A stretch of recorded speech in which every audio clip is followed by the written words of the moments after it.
Okay, you can begin. A pleasant good night to our lecturer, Mr. Bisu, and my colleagues. My name is Nicole Jassan, and along me is Tamika Figaro and Jolene Seals.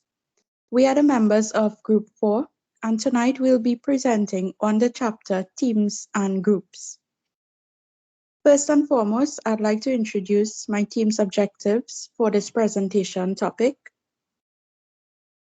So in this presentation, we will delve into the dynamic world of group dynamics, shedding light on the characteristics that define them, the evolution they undergo, and the interplay among their members.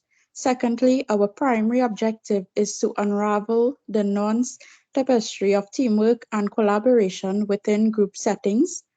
We will examine not only the structure and development of groups, but also the intricate dynamics that shape their functioning. So before we delve deeper into the presentation, we would like to start by defining groups. So what is a group?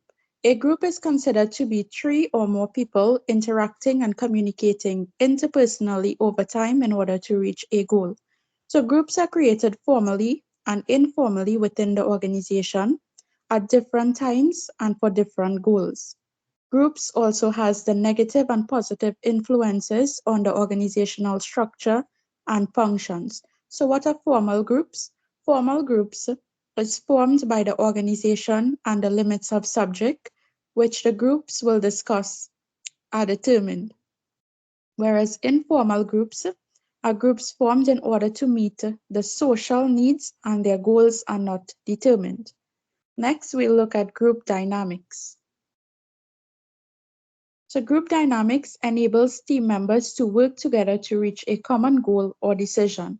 It involves a variety of stages, such as forming, storming, norming, performing, and adjourning, which my colleague will go further into in a bit. Now I'll share with you some characteristics that makes up a group. So the first characteristics is size, then we have goals, structures, and norms. So in case you're wondering what are size, goals, structure, and norms, firstly, I'll start with size. So a group must have at least 2 members. The number of group members typically ranges from 15 to 20, and the more members in the group makes it more complex to manage. Our second characteristics of groups is its goals. So the reason for existence is because the group has goals to fulfill. It fosters a sense of belonging, unity, and support, actively engaging in completion of projects, initiatives to make meaningful difference, encourage members to work towards a common outcome. It encourages motivation and a benchmark for measuring progress and success. Thirdly, we have group norms. So group norms are acceptable standards of behavior within a group that are shared by the group's member. Group develops its own customs, values, habits, and expectations for how things needs to be done. These basically are rules which manage the behavior of members in many groups.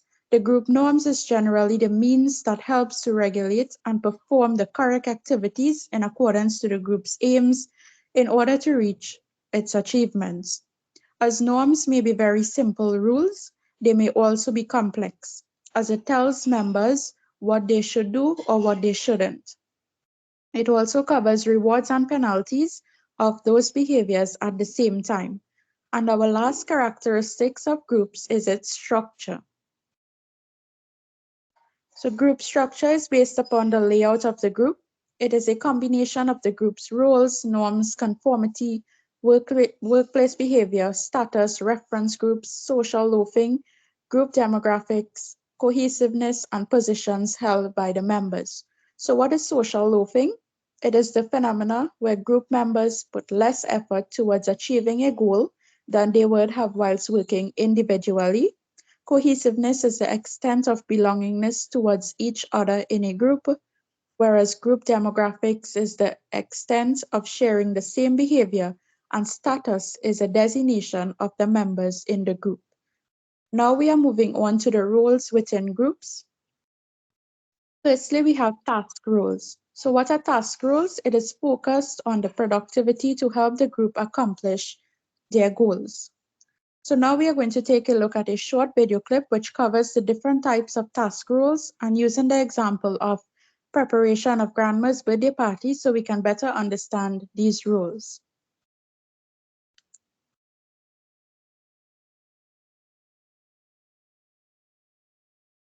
Group members play the roles that are necessary to the specific groups or the roles that they've become accustomed to. As we go through these roles, let's use planning a party for your grandmother's birthday as an example. For a group to be productive, there are certain jobs or roles that have to be performed, such as someone has to offer information, someone has to clarify information, someone has to write up the notes, etc. First is the initiator contributor.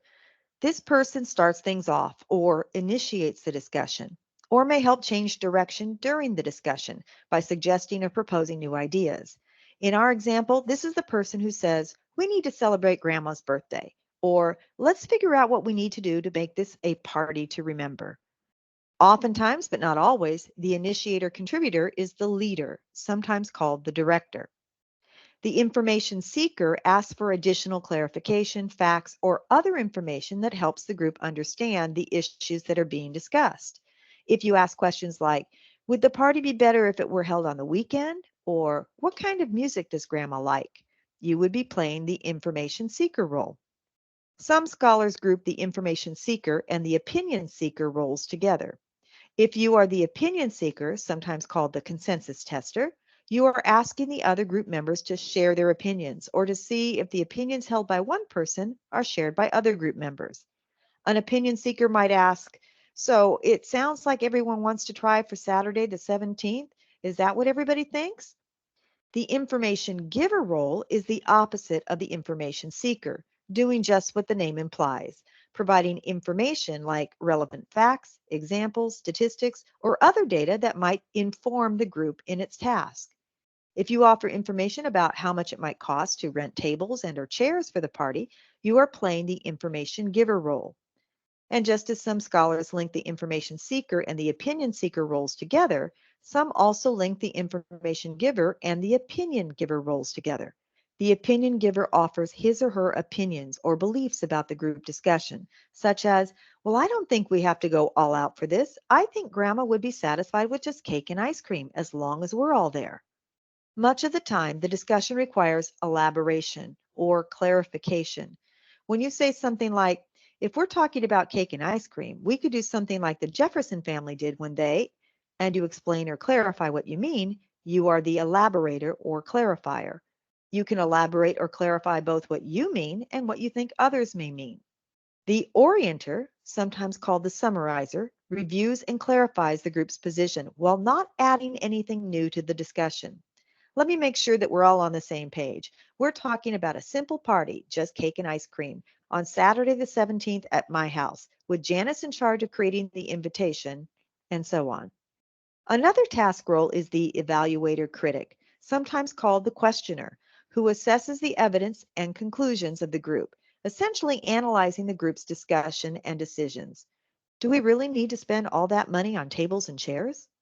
A special type of evaluator critic is the devil's advocate, who intentionally challenges the group's ideas and points of view, not to be argumentative, or block the group's progress, but to critically test and evaluate the strength of the group's ideas. Solutions, or decisions. Let me see what the downside of this approach is. This role may be assigned, or it may develop organically. After some time discussing the issue, the expediter, sometimes called the energizer, might show up, prodding the group to action or decision, such as calling for a vote, or some scholars say, stimulating the group to greater productivity. A procedural technician handles tasks such as distributing reports, recording ideas on a whiteboard for everyone to see, making sure the meeting follows a particular structure, such as Robert's Rules of Order, and so on. And finally, a recorder makes a written record of the group's progress.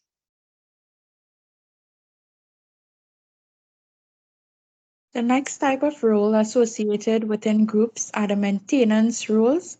So the maintenance rules focus on the group's identity and relationship as it helps the group to get along and feel cohesive.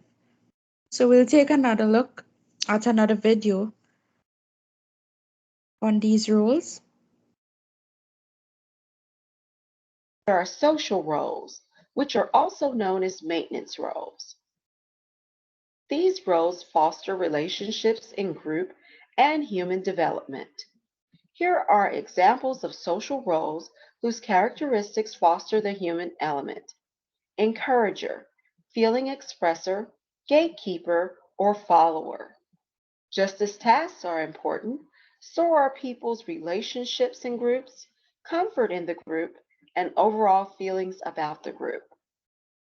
Additionally, while it certainly is important to get the job done in groups, it's also very important that people feel comfortable.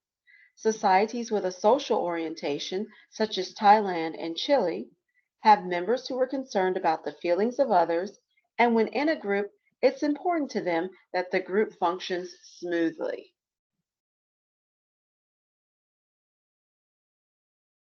Our last type of rule are self-centered rules. So these rules disrupt the groups from reaching its goals. Some types of self-centered rules are aggressor. So this person acts aggressively to other group members and ideas. Then we have the dominator who dominates the group speaking time. We have the blocker who refuses to collaborate with other ideas. We also have the help seeker who acts helpless to neglect work.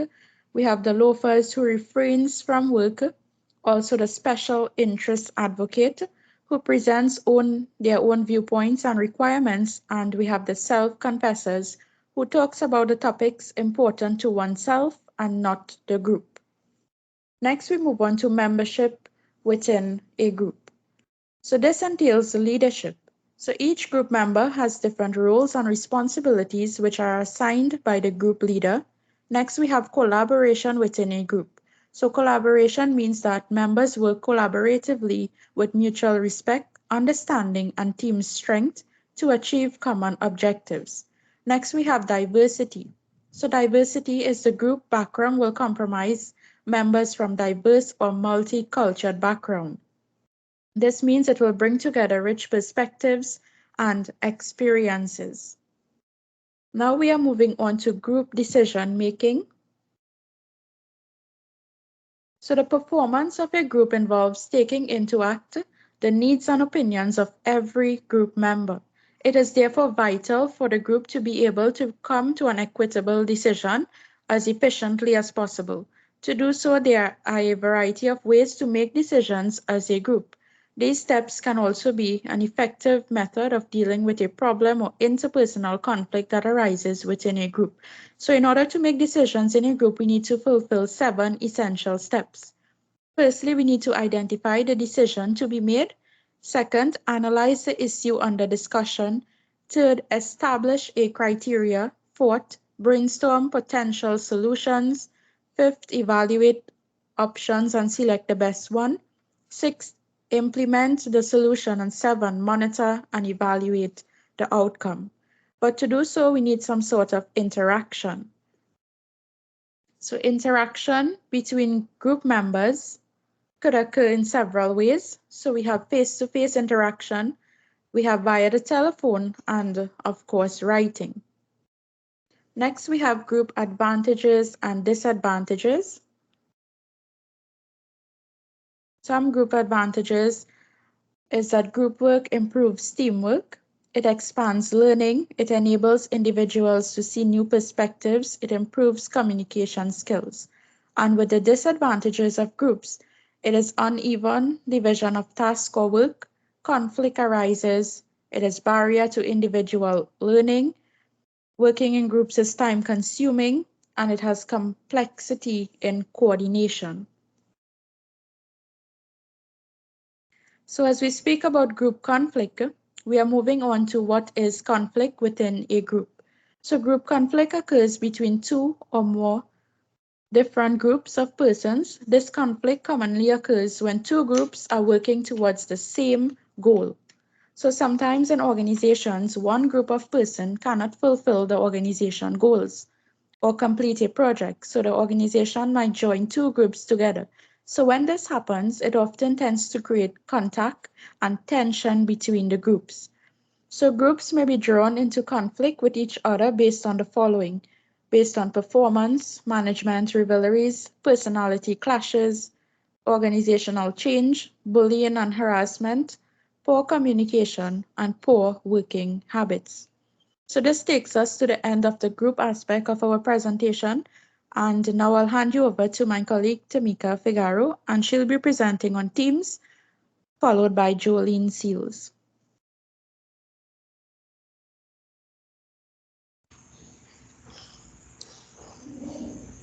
What is a team? A team is a group of people with a high degree of interdependence, geared towards the achievement of a goal or the completion of a task. Examples of team sports are basketball, cricket, football, and hockey. Some teams are large, but most of these teams have fewer than 15 people. Examples such as a sport team, such as a basketball team, or even students working on a group project. People in teams work together, such as a marketing team at a company might work together to create a new advertising campaign. People who do not interact regularly do not form a team. People in a team may share a goal, such as the completion of a research project or winning a championship. Students are mostly assigned to teams to complete an assignment, and the goal is to achieve a good grade. A professor or employer might put together a team, but they cannot build it because it involves fostering communication, trust, and mutual respect among team members. Next slide.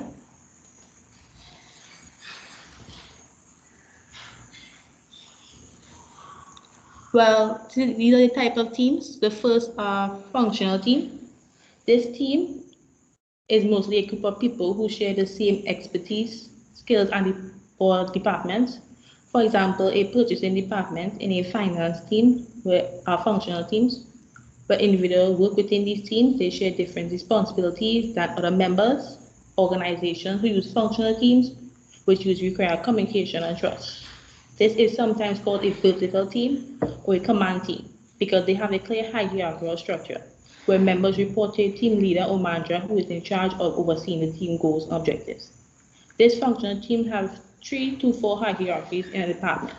The first is team member, who carry out the daily tasks and responsibilities in the team. The team leader, who is responsible for guiding and overseeing the team activities and decision making. And the department manager, which is next to a level up in the hierarchy, which is responsible for overseeing the multiple functional teams. These teams make up a single department in an organization. For example, a marketing department, which could include a team, such as a digital marketing team, a social media team, and even an advertising team. The next is self-directed. This team is a group whose members possess all the technical knowledge and skills to accomplish a task or goal with a certain degree of power delegated to it from a leader or manager. Self-directed teams have a high level of self-determination, which encompasses over the control of work, allocation of duties, work period, and involved in hiring of team members. Self-directed team consists of 5 to 20 members who rotate jobs to produce a whole item or service, or one aspect or proportion of the product or service. For example, a group of students working on a collaborative research project and a group of entrepreneurs working together on a business idea. Another example of a self-directed team is a software development company, such as the Microsoft company, where self-directed teams are given a specific project or job without direct supervision from a manager. These teams have the authority which make decisions about how to approach and complete a project and manage their own schedules and collaborate among themselves to achieve the desired outcome. And the last team is the cross-functional. This type of teams are groups of various departments in an organization, such as a marketing team, who work together as a team to achieve a common goal. For example, an organization that is doing a new project in a team may form a cross-functional team and may form a cross-functional team that have designers and marketers. These teams have a leader and coordinator across boundaries to lead a project, such as creating a new project in a manufacturing organization. These teams share across functional boundaries to generate suggestions or coordinating the department. One type of cross-functional team, the problem-solving the processes improvement team, meets and discuss ways to improve quality, efficiency, and work environment within teams. Next slide. Team SMART rubric. The first is specific. The goal must be clear to everyone. For example, instead of a goal like train some resources for a new project, you may have a specific goal such as train 3 resources every week. The next one is measurable. It is quantifiable. This method, measurable, allows you to keep track of the number of resources trained every week, month, year. Attainable. The goal must be realistic and possible to achieve. For example, if you cannot find free resources for training because of other project requirements, adjust the goal to where it's achievable. Relevant. The goal is in alignment with the direction of the organization and overall strategy. For example, a new marketing campaign is beneficial for a product success. Time bounding. To a clear set time frame to which the goal can be achieved. For example, within the next 4 years. An example of a SMART goal is responding to all emails that the team received about the upcoming event on April 2nd within 24 hours. This is a SMART goal because it is specific. The goal clearly states that the team will respond to all emails received about the upcoming event on April 2nd. It is measurable. The goal can be measured by tracking the number of emails received and the number of responses sent within 24 hours. It is attainable. It is realistic and responds to emails within 24 hours, given that it is a typical business practice. It is relevant. Responding to emails about upcoming events is relevant to the team activities and goals. It is also time bounded. The goal has a specific time frame within 24 hours, making it time bounded. Next slide.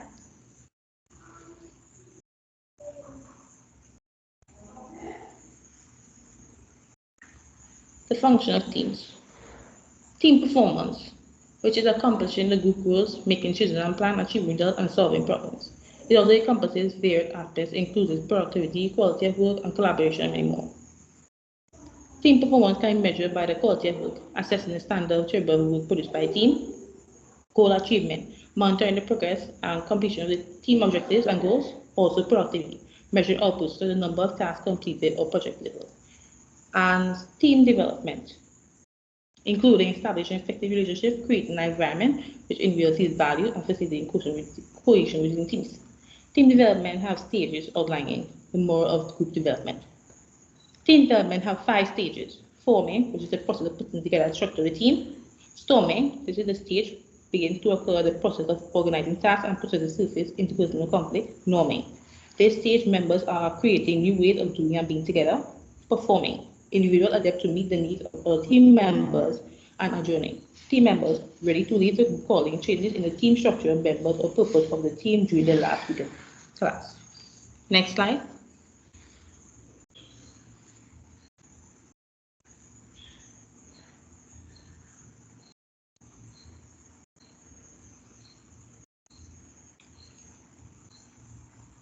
We have the establishment within teams. The first is the task structure, is when the team understands its tasks within the group and find a means of tasks and give them the power to achieve the task. These tasks are mostly broken up into little tasks, which is easier to complete. It also has rules setting objectives of outlining process and terminating the distribution of tasks within the team. It also have group boundaries. The size of the team have to be just right, not too big, not too small, with a clear optional within teams. Also, clear boundaries within teams can help with misunderstanding and help with the rules of the team and the expectation of each member. Clearly, what is most expected of them. There are also norms, which are guidelines on how the team member will interact and communicate. These norms improve morale, helping norms in places to keep this morale high overall, prevent conflicts with other team norms. Issues may sneak into the team. Norms can address those issues before they happen. It also can prepare for new situations within teams. Teams norm may serve as a framework to help with new situations. Once you have the behavior expectation in place in your team, can apply it to new situations. And authority. Team members with team authority have a great impact on achieving your goals and taking responsibility for the part of the team and delivering for the team. For example, a sports team, the leader of the team may have the authority of the decision of the team, setting goal plans, and the playing of the team time. When it comes to a team decision making, they have the last say and have the authority over the players, the team training, and the behavior within the team. Next slide. The 5 dysfunctions of team. The first is absence of trust. This method, absence of trust, is important within teams because without this concept in team, there will be less innovation, collaboration, and even critical thinking among team members. When team members have a high trust, they respond greater engagement, productivity, and satisfaction. When team members lack trust, it creates less openness among team members. It is important to the function of high performance cohesion team.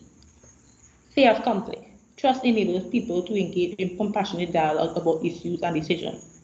Members of the team who are afraid of problems within teams spend time and energy on just talking and being nice to everyone who are afraid to share decisions within the team. There are various tools within teams to show that the team members fear conflict when all the team members agree with everyone else or avoiding the real issue during the team meeting. Team members talking about each other behind their back. Lack of commitment. Team members that lack commitment within teams delay making important decisions and missing opportunities. It can relate to conflict fear among members. Without being honest about the situation within the team, feel that they are not good within the team members in the group may also suffer from lack of commitment if they do not support decision making within the team, go over discussion again and again without taking action. When team members are open with other members, they can effectively disagree. They are able to obtain genuine commitment around important decision making, avoidance of accountability. People within teams that avoid accountability don't challenge each other about actions or mistakes that can hurt the whole team. More than this, they don't cover the failing team members, meaning of the team can miss its goals. Team members may be avoiding accountability if all. The last one is inattention to results. This happens when the people are working towards objectives and do actually help the team meet the overall goal. For instance, some team members might be interested in forming their own career instead of helping the team succeed. Ineffective team members may put aside their own needs for the better of the team. Next slide. How teams develop. The first is forming. When a new team forms, people within the team may be unsure of the team purpose and the reason why they have to form this team, and whether the people in the team will work together with one another. The head leader of the team uses forming to facilitate communication and members interaction, to help the team know the guidelines of how the team are supposed to work within the team. Storming. Within the stage, conflict or friction may arise within the team. Members of the team may not agree on some of the goals and aims of the team. It is important for team members not to be in this stage because this can affect the higher performance of the team. Norming. Within this stage, team members will start to resolve the differences on another's strength and respect your authority as a leader. Team leaders should let team members have openness among members, good communication, and the rules values. Performing. This stage is when the team is performing at its full potential. Everyone within the team working hand in hand to achieve the goal. This stage is also when the members of the team are committed to the team goals. They also resolve team conflict. Team members should focus on letting the team self-manage themselves in order to reach the goal of the team. I will now pass you over to Jolene Seals.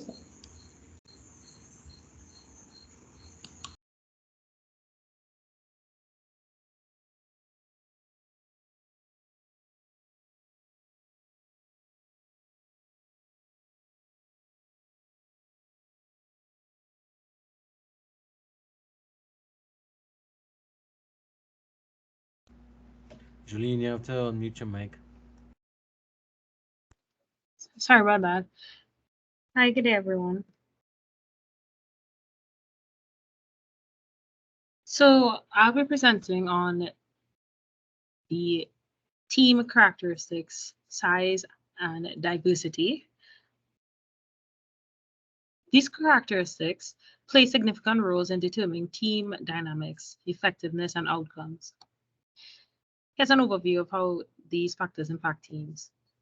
Firstly, in size, there are small teams and large teams. Small teams typically consist of fewer than 10 members. They often benefit from enhanced communication, flexibility, and cohesion. In small teams, each member may have a broader range of responsibilities, leading to a greater sense of ownership and accountability. Decision making tends to be quicker and more agile in small teams as there are fewer layers of bureaucracy and less need for coordination. In large teams, they may consist of dozens or even hundreds of members. While large teams can bring diverse perspectives and resources, they may also face challenges such as communication barriers, coordination issues, and difficulty establishing consensus. Subgroups or cliques may form within large teams, leading to fragmentation and inefficiency. Managing conflicts and ensuring alignment becomes more complex in larger teams. And secondly, diversity. There are two types of diversities, demographic and cognitive, three, as well as functional diversity.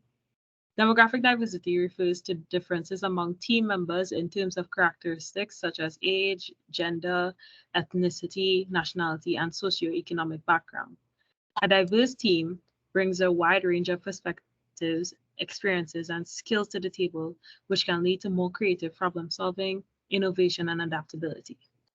However, managing diversity requires attention to issues such as inclusion, communication barriers, and potential biases. Cognitive diversity refers to differences in how individuals approach problems, think critically, and process information. It encompasses factors such as educational background, expertise, personality traits, and thinking styles. Teams with cognitive diversity are better equipped to tackle complex challenges from multiple angles and generate novel solutions. However, managing cognitive diversity requires effective communication, conflict resolution skills, and a culture of respect for differing viewpoints. And lastly, functional diversity refers to differences in expertise, skills, and professional backgrounds among team members. For example, a cross-functional team may include members from marketing or engineering, finance, and operations. But functional diversity enables teams to leverage a variety of specialized knowledge and perspectives to address multifaceted issues and tasks. However, integrating diverse functional perspectives requires effective coordination and collaboration and leadership. What is interdependence? Team interdependence refers to the extent to which team members rely on each other to accomplish shared goals and tasks. It involves the interconnectedness and mutual reliance among team members in completing their work effectively. There are two types. There is sequential interdependence, which is where the output of one team member becomes the input for another team member's task. An example is a manufacturing team where one member assembles parts before passing them to the next member for further processing. Moving on for the reciprocal interdependence, and this is where team members rely on each other to complete their tasks, and the interaction is bidirectional. For instance, in a marketing team, copywriters may need feedback from graphic designers to finalize their work, while designers may need guidance on content from copywriters. Team effectiveness refers to the degree to which a team is able to achieve its goals and objectives, fulfill its purpose, and deliver high-quality outcomes. It encompasses various aspects of team functioning and performance, including productivity and cohesion, communication, decision-making, innovation, and adaptability.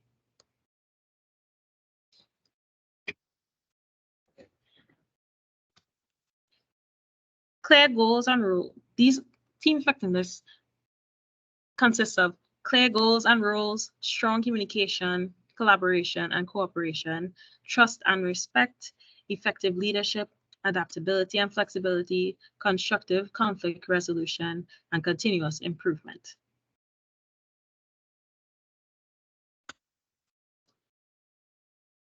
Team cohesiveness refers to the degree of unity, solidarity, and mutual attraction among members of a team. It reflects the extent to which team members are emotionally connected to one another, share common goals and values, and work together effectively towards achieving those goals. And now we'll move on to types of team leadership roles. And this consists of task specialist behavior and socio-emotional behaviors. In team leadership, there are various roles that leaders can adopt to effectively guide and support their teams. Two key types of leadership roles are task specialist behavior and socio-emotional behavior.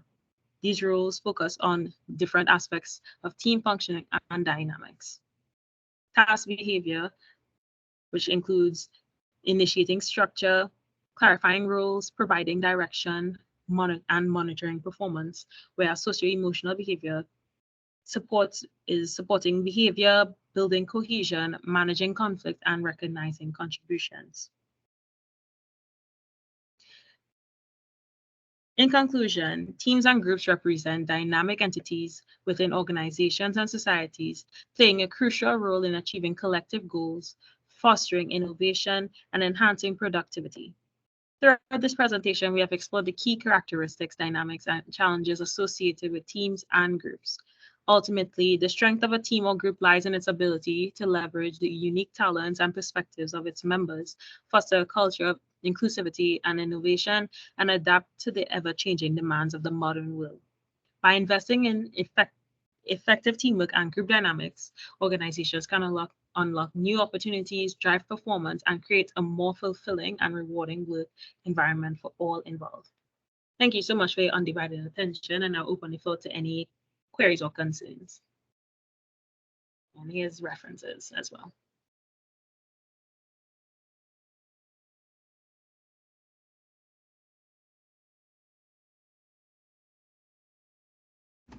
No questions? All right.